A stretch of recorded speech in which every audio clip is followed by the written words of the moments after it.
एक बार की बात है, विजयनगर साम्राज्य के राजा कृष्णदेव राय के दरबार में राममूर्ति नामक दक्षिण के एक बहुत बड़े विद्वान ब्राह्मण आए। उन्होंने राजा कृष्णदेव राय से कहा, महाराज, सुना है कि आपके दरबार में बहुत बड़े बड़े विद्वान हैं। मैं उन्हें विद्वान तभी मानूंगा जब उनमें से कोई यह बता सके कि मेरी मातृभाषा कौन सी है। फिर राममूर्ति ने एक एक कर तमिल, तेलुगु, कन्नड़, मलयालम भाषा में धारा प्रवाह बोलना चालू किया।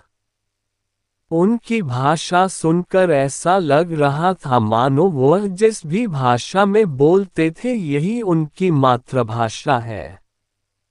उनके बोलने के तरीके से उनकी मातृभाषा का पता लगाना बहुत मुश्किल था। राजा कृष्णदेव राय ने तेनालीराम की ओर देखते हुए कहा, तेनालीराम, क्या अपने दरबार में ऐसा कोई विद्वान है जो इनकी मातृभाषा बतला सके? तेनालीराम भी समझ गए कि राममूर्ति की सभी भाषाओं पर बहुत अच्छी पकड़ है। तेनालीराम ने महाराज कृष्णदेव राय से कहा, महाराज, इनके जैसे महान विद्वान अगर हमारे यहाँ कुछ दिन मेहमान बनकर रुके और हमें अपनी सेवा का अवसर दे तो ये लिए बहुत ही गर्व की बात है। महाराज कृष्णदेव राय भी तेनालीराम के इशारों को समझ गए और उन्होंने भी विद्वान से कुछ दिन महल में रोकने का अनुरोध किया। राममूर्ति 3 दिन महल में रुकने के लिए तैयार हो गए। दूसरे दिन जब राममूर्ति नित्य कर्म के लिए जा रहे थे तो तेनालीराम भी उनके साथ चलने लगे। रास्ते में एक कांटा राममूर्ति के पैर में चुभ गया और राममूर्ति ने अम्मा अम्मा बोलते हुए अपना पैर पकड़ लिया। तेनालीराम ने राममूर्ति के पैर से कांटा निकला, जिससे राममूर्ति को आराम लग गया। राममूर्ति 3 दिन महाराज कृष्णदेव राय के मेहमान बनकर रहे और तीसरे दिन जब वह जाने लगे तो उन्होंने महाराज से बोले, महाराज, अब मैंने 3 दिन आपका अतिथि स्वीकार किया और अब मैं अपने घर जाना चाहता हूँ।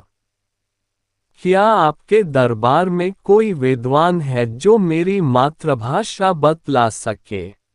तभी तेनालीराम खड़े हुए और बोले, महाराज, राममूर्ति बहुत बड़े विद्वान हैं और इनकी सभी भाषाओं पर इतनी मजबूत पकड़ है ये पता लगाना बहुत कठिन है कि उनकी मातृभाषा कौन सी है। किंतु मैं दावे से कह सकता हूँ कि इनकी मातृभाषा तमिल है।